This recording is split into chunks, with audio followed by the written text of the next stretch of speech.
क्या हो रहा है शांता? करण भैया, भैया ये लीजिए फूल। Thank you. कैसे हो काशीराम चाचा? बस चल रहा है भैया। अरे चाचा, क्यों सुबह शाम बीड़ी पीते रहते हो और खांसते रहते हो? क्या बताए भैया, पहले बीड़ी पीते थे तो खांसी आती थी, अब नहीं पीते तो खांसी आती है। शांता समझाओ अपने बापू को, समझाओ, सुबह शाम खांसते रहते हैं। चलता हूँ।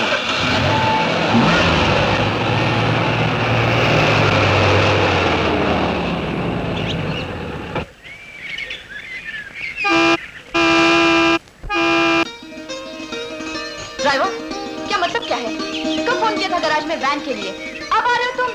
अब? जी वो आप ही का सामान ले जाना? जी नहीं, मुझे तो शौक है यहाँ जो भी गाड़ी आके रुके उसके ड्राइवर से बातें करने की। रोज करती हूँ, समझे आप? जी? अरे साफ जाहिर है कि सामान मेरा ही जाना है, वरना मैं एक ड्राइवर के साथ बातें क्यों करूंगी? हाँ, ड्राइवर से बातें क्यों करती, ये भी ठीक है, लेकिन मेम साहब का सामान कहाँ है? जो लड़के मैंने सामान उठाने के लिए बुलाए थे कब से इंतजार कर रहे थे, अब पता नहीं कहाँ चले गए हैं। खैर कोई बात नहीं, ड्राइवर सामान तुम ही उठा कर ले आओ, उसके पैसे अलग दे दूंगी। मेम साहब ऐसा हो नहीं सकता, इस वक्त मैं ड्राइवर का रोल कर रहा हूँ, कूली का नहीं। ठीक है, ज्यादा होशियारी मत बताओ। मैम साहब, कहाँ चले गए थे तुम लोग? हम लोग आपस में मीटिंग करने गए थे कि कितने पैसे लेने। कितना पैसा लोगे? 20 रुपया। ठीक है, सामान ले आओ। पहले 5 रुपया एडवांस। एडवांस? पिट्टी भर के छोकरे एडवांस मांग रहे हैं। आज तक दुनिया में लेडीज का ऐसा कोई पर्स नहीं बना जिसमें कोई चीज आसानी से मिल जाए। जब देखो लड़कियां कुछ ना कुछ ढूंढती रहती हैं पर्स में। ड्राइवर, मेरे पास चेंज नहीं है, 5 रुपए तुम दे दो, हिसाब करते हुए वापस कर दूंगी। आप उधार मांग रही हैं, दे रही हैं? जी। ये एडवांस। एडवांस। ले आओ सामान। अरे लैम्प संभाल के। मैम साहब 15 रुपए। ये लीजिए, 20 रुपए हो गए। खानी जाऊंगी तुम्हारे पैसे, ये लो। बैठिए। तुम क्या समझते हो मैं एक ड्राइवर के साथ बैठूंगी? लोग देखेंगे तो क्या कहेंगे? तो आप पीछे बैठ जाइए। सामान के साथ लोग देखेंगे तो क्या कहेंगे? मेम साहब, गाड़ी के 2 ही हिस्से होते हैं, एक आगे और एक पीछे। आप ना आगे बैठना चाहती ना पीछे बैठना चाहती है। एक काम कीजिए, मेरे सर पर बैठ जाइए। शट अप, मैं पीछे बैठूंगी। जरा लैम्प संभाल के। Idiot. क्या बात है मेम साहब, बचपन में क्वीन विक्टोरिया का स्टैचू देखा था, वो भी बिल्कुल ऐसी बैठी थी जैसे आप। ड्राइवर, तुम बातें बहुत बनाते हो, गाड़ी चलाओ। जी मैम साहब।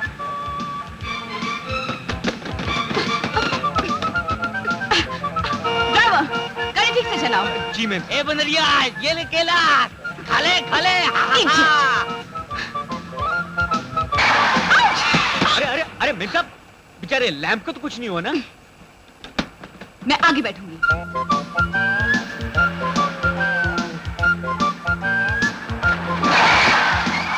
अरे मेरा lamp. Relax relax relax. Driver, तुम यही ठहरो, मैं मकान मालिक को सामान उठाने के लिए बुलाती हूँ।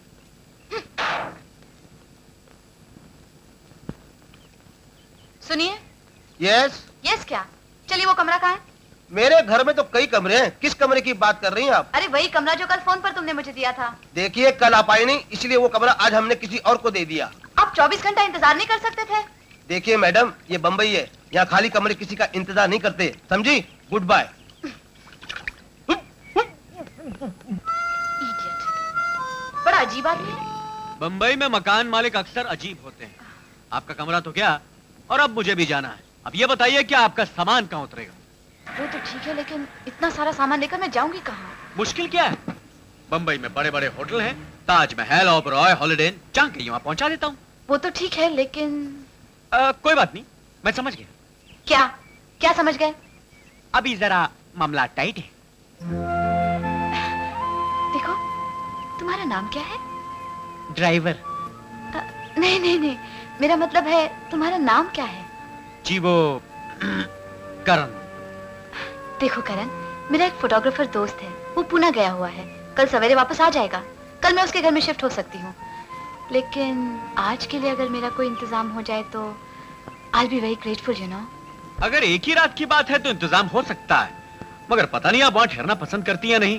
आखिर आप इतनी बड़ी मॉडल बनने वाली हैं। नहीं नहीं, तो क्या हुआ? हाँ, एक ही रात की तो बात है, कोई बात नहीं। चलो, कहाँ है ये जगह? जगह देख लीजिए।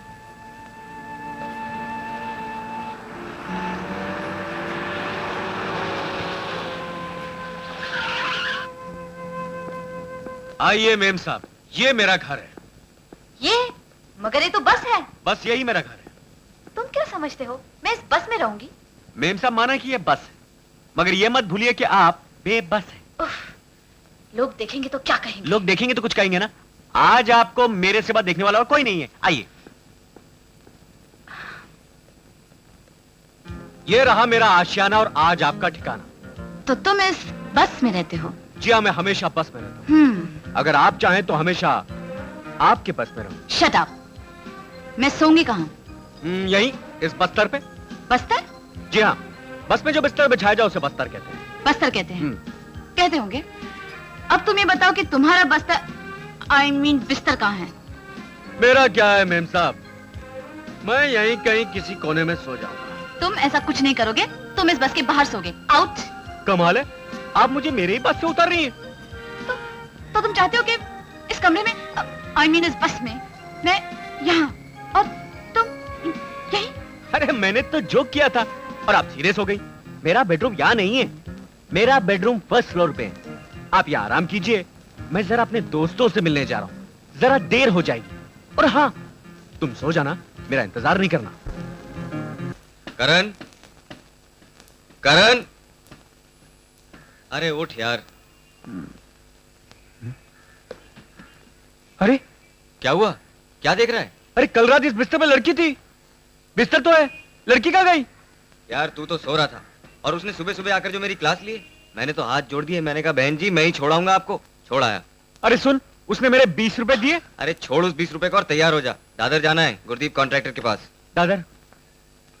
शांति बेटी, ये ले फूल, इसे लड़ी में पिरो दे। करती हूँ। करण भैया, अभी आती बाबा। हाँ हाँ, पहले जाके करण को फूल दे दे, फिर कुछ काम करना। ये लो तुम्हारा आज का फूल। Thank you. जानती हो शांता, जब मैं छोटा सा था तो मेरी माँ भी फूल बेचा करती थी। न जाने कहाँ खो गए सब मेरे अपने। हम भी तो तुम्हारे अपने ही हैं करण भैया। हाँ हाँ, मैंने कब कहा कि तुम नहीं हो?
Go and get the gypsy.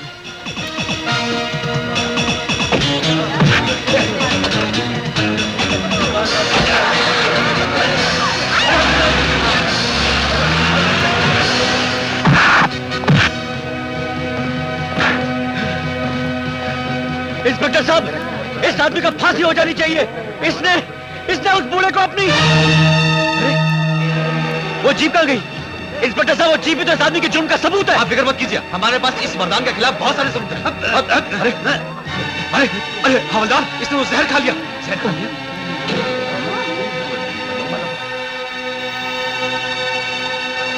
कौन है ये आदमी साला? कौन है ये सुनवा? उसका पता लगाओ, मुझे उसका पता चाहिए। उसका तो कुछ न कुछ बंदोबस्त करना ही पड़ेगा भाई। भाई साहब मुझे तो लगता है ऐसे ही आदमी था, एक्सीडेंट देखा तो। मैं? अरे बच्चे है अभी तू। उसने वरदान जैसे ड्राइवर को चेस करके पकड़ा है, सुना तुमने? वरदान जैसे आदमी को, और वो कोई मामूली आदमी नहीं था। फिर वहां जब पुलिस आई तब तक हमारी पूरी की पूरी जीप गायब हो गई। पूरी की पूरी जीप गायब हो गई। अगर वो अकेला था तो हमारी जीप कहां गई? बोलना, कहां गई जीप?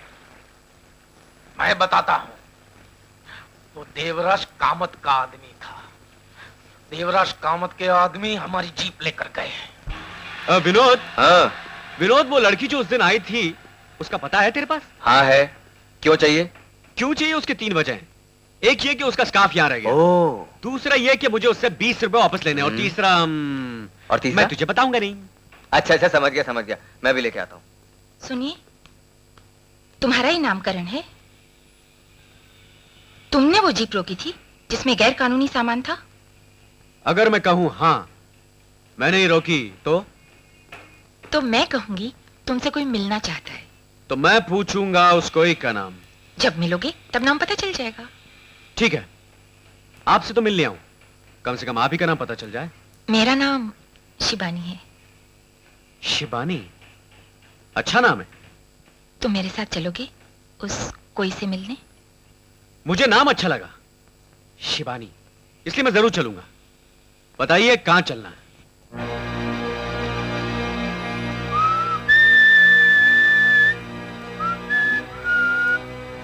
इस घर का जो भी मालिक है उसे ऐश से रहना आता है। ये तो उसके बहुत से घरों में से एक छोटा सा घर है। बात है करण,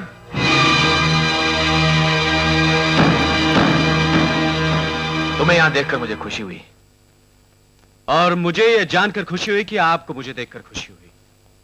लेकिन आपकी खुशी की वजह? तुम नहीं जानते, इसलिए कि तुम ये नहीं जानते कि तुम मेरे कितने काम आ सकते हो। ढोलकिया जिसकी वैन को तुमने रोका था वो मेरा दुश्मन है। मेरा नाम देवराज कामत है। मैं जानता हूं तुम शराब नहीं पीते, ये लीची का शरबत है। Thank you. कामत साहब, आप मुझसे चाहते क्या हैं? मैं चाहता हूं इन लोगों की तरह तुम भी मेरे लिए काम करो। मगर आप ये क्यों समझते कि मैं तैयार हो जाऊंगा? इसलिए कि मैं तुम्हारे बारे में सब कुछ जान चुका हूं। तुम कौन से गैरेज में काम करते हो, कितना कमाते हो, इस वक्त तुम्हारी जेब में कितना पैसा है, एटसेट्रा एटसेट्रा। ये लोग भी जब पहली बार मेरे पास आए थे तो इनके हालात बिल्कुल तुम्हारे जैसे थे, लेकिन आज इनके पास सब कुछ है जो जो दौलत खरीद सकती है। तुम क्या सारी जिंदगी उस पुरानी बस के पिंजरे में गुजारना चाहते हो? कामत साहब, मानना पड़ेगा कि आप मेरे बारे में सब कुछ जानते हैं, मगर एक बात नहीं जानते, मैं अपने हालात, अपनी जिंदगी से खुश हूं। फिर भी ऑफर का बहुत बहुत शुक्रिया, और उससे भी ज्यादा शुक्रिया इस लीची की शरबत का। सचमुच बहुत अच्छा था। Thank you. आइए मैं आपको बाहर छोड़ दूं। इट्स ओके शिबानी, वापसी का रास्ता मुझे याद है। सर, शिबानी, रतन ढोलकिया को फोन लगाओ। हेलो, हमें रतन ढोलकिया बोल रहा हूं। तुम कौन हो? रतन ढोलकिया जिसने तुम्हारे आदमी को पकड़वाया और तुम्हारी वैन को लूटा, उसका नाम है करण। मैं उसका तो टिक्का बोटी करवा दूंगा। और सुनो, वो तुम्हें कहां मिलेगा? हेलो, मगर तुम कौन हो? सर मैं कुछ समझी नहीं। रतन ढोलकिया करण के पीछे पड़ जाएगा और करण अपनी जान से जाएगा। अगर बच गया तो करण के पास एक ही रास्ता होगा, रतन ढोलकिया के दुश्मन यानी मेरे साथ आ जाएगा। पर उससे पहले देखना है कि करण मरता है कि बचता है।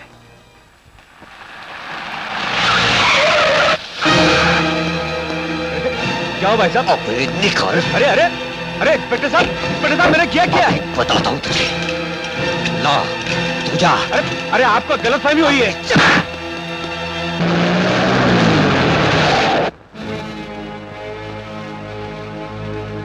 चल निकल।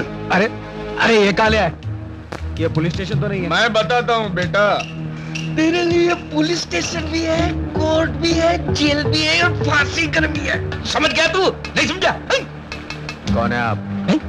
मैं कौन हूँ? ये पुट्टे में कौन? अरे मैं वो हूँ जिसका आदमी तेरी वजह से मारा गया, जिसकी जीप तूने लूटी थी। मैं वो हूँ। ये पुट्टे में कौन? रतन भाई, हमने आदमी तुम्हारे हवाले कर दिया, अब तुम जानो। हाँ, जानवर पकड़ कर लाए हो ना, थक गए होंगे। जाओ जाकर दारू मारो, शाम को दारू पिला। Sure. चल दे। हाँ बेटा बोल, ये सब किसके इशारे पे किया तुमने? किसका आदमी है तू बोल। मैं किसी का आदमी नहीं। सुना बलबल, ये बोलता मैं किसी का आदमी नहीं हूँ। बोल ना बेटा बोल ना, तू किसका आदमी है बोल ना। मैं किसी का आदमी नहीं हूँ। हाँ, मगर उस गरीब आदमी को जरूर जानता था जिसे तुम्हारी जीप ने कुचल डाला। मैंने अगर कानून की मदद की तो सिर्फ इसलिए। बस समझ गया मैं। तू वही है ना, हा? गरीबों का हमदर्द, कानून की मदद, यही चक्कर है ना तेरा। एक साला, अरे बलबल, आजकल के जमाने में भी ऐसे आदमी लोग होते हैं। महेश, अभी क्या करना है इसको बोल ना। करना क्या है भाई साहब, खत्म कर दो साले को।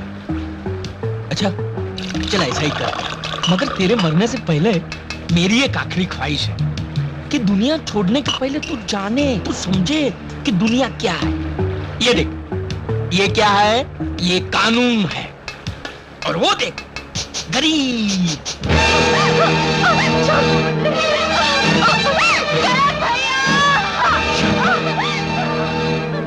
अब तेरी आंखों के सामने ये कानून उस गरीब की इज्जत लूटेगा। अब तुझे समझ में आएगा कि ये दुनिया क्या है, और जब तुझे समझ में आएगा हम तुझे दुनिया के बाहर फेंक देंगे। दिल साहब, दारू पीते रहेंगे क्या?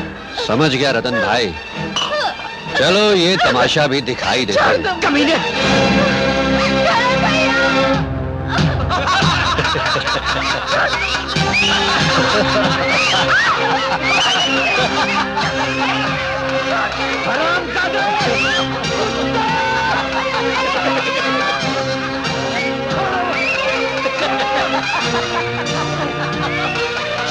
ऐसा चीरहट कभी देखा था तुमने?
निकल गया भाई साहब। कहाँ जाएगा साला? लड़की की लाश को ठिकाने लगा दो और पुलिस स्टेशन पर फोन कर दो कि करण नाम के एक आदमी ने पुलिस अफसर का खून कर दिया है। हमारे 10 आदमी गवाही दे देंगे। कहाँ जाएगा साला?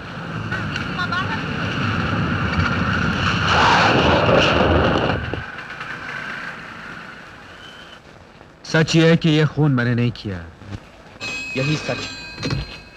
एक सच ये भी है कि रतन ढोलकिया ने जो सबूत और गवाह पुलिस के हवाले किए हैं तुम्हें खूनी साबित करने के लिए काफी हैं।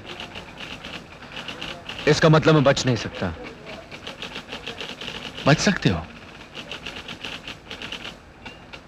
अगर मैं बचाना चाहूं तो, मगर दुनिया में हर चीज की कोई कीमत होती है।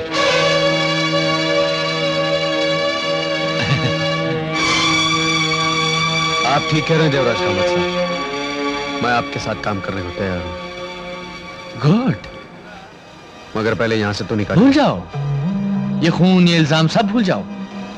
अब तुम्हें अदालत में बचाना मेरी जिम्मेदारी है। अरे आप चिंता मत कीजिए, आपका काम हो जाएगा और थोड़ा खर्चा आएगा बस। यही है, इसने इंस्पेक्टर का खून किया। अच्छा सर, ये इस केस की फाइल। तुम यहीं ठहरो, अभी आता हूं।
हॉस्पिटल के रजिस्टर, डॉक्टर की रिपोर्ट और नर्सों की गवाही से यह साबित हो चुका है कि जिस दिन इंस्पेक्टर गिल का खून हुआ, मेरे मुवक्किल मिस्टर करण कुमार एक हॉस्पिटल के बिस्तर पर बीमार पड़े थे। लिहाजा मिस्टर करण कुमार पर यह खून का इल्जाम झूठा है, बेबुनियाद है।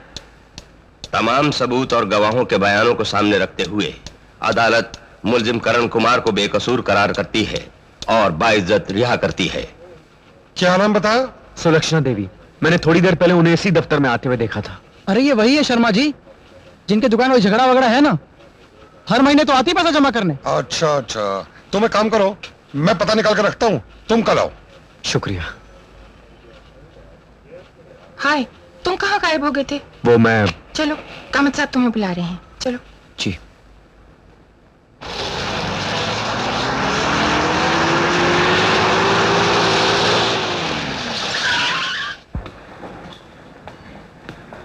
ये तो हॉस्पिटल है। हाँ, यही तुम्हारी हर परेशानी का इलाज होगा। आओ। मैं कुछ समझा नहीं, आखिर यहाँ क्यों? इस हॉस्पिटल के मालिक डॉक्टर देवराज कामत हैं। ओह, तो कामत साहब डॉक्टर हैं जो एक तरफ हॉस्पिटल चलाते हैं और दूसरी तरफ। बात कुछ अजीब नहीं है? सोचो तो बात अजीब है और समझो तो बहुत सीधी। एक आदमी से नाजायज फायदा उठाना हो तो उसे रिश्वत देनी पड़ती है, और सारे समाज से नाजायज फायदा उठाना हो तो ये हॉस्पिटल एक रिश्वत है जो आपने समाज के लिए। इसके और भी बड़े फायदे हैं, मगर छोड़ो, इस वक्त हम तुम्हारे फायदे की बात करेंगे। मगर हाँ, उससे पहले एक बात बता दूं, जो जिंदगी मैं तुमको दे रहा हूं एक महल की तरह है जहां हर सुख मौजूद है, मगर क्या है कि इस महल के दरवाजे सिर्फ अंदर की तरफ खुलते हैं, बाहर की तरफ नहीं। जो एक बार अंदर आ जाए वो बाहर नहीं जा सकता है। मैं समझता हूं। Very good. शिवानी, ये लो, गोल्फ लिंक्स में तुम्हारे मकान की चाबी और तुम्हारी कार। बाहर पार्क है, और तुम्हें जितना पैसा चाहिए होगा आके ले जाना। कल से तुम हमारे लिए काम शुरू कर रहे हो। कामत साहब, कल से नहीं, मैं आपके लिए परसों से काम करूंगा। कल मुझे एक बहुत जरूरी काम है।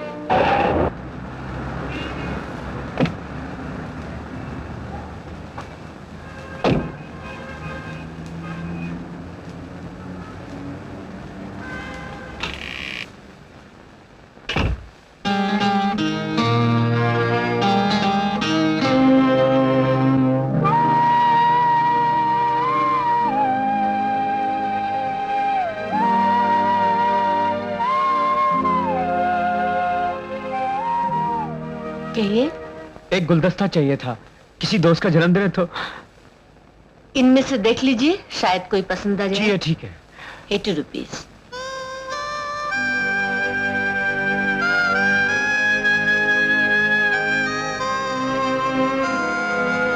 मैं आपसे मिला हूं, कहीं देख चुका हूं। आपको कुछ याद है? जी नहीं। गौर से देखिए, शायद कुछ याद आ जाए। तो सुनिए, मैंने आपको कोर्ट में देखा था, ठीक है? जी हाँ ठीक है, मगर एक बात बता दूं, सच पूछे तो मैं बेकसूर था। देखिए, मेरा इन बातों से कोई संबंध नहीं। आपका चेंज। अच्छा, अब आपको ऐसी बात बताता हूं जिससे आपका संबंध है। मुझे हाथ देखने का थोड़ा बहुत शौक है। जब आप मुझे पैसे दे रही थी तो मेरी नजर आपके हाथों की लकीरों पर पड़ी। आपके हाथों की लकीरें यह बताती हैं कि आपकी एक बेटी और 2 बेटे हैं। जी नहीं, मेरी एक बेटी और एक ही बेटा है। आपको और कुछ चाहिए? जी नहीं, और कुछ नहीं चाहिए। Thank you.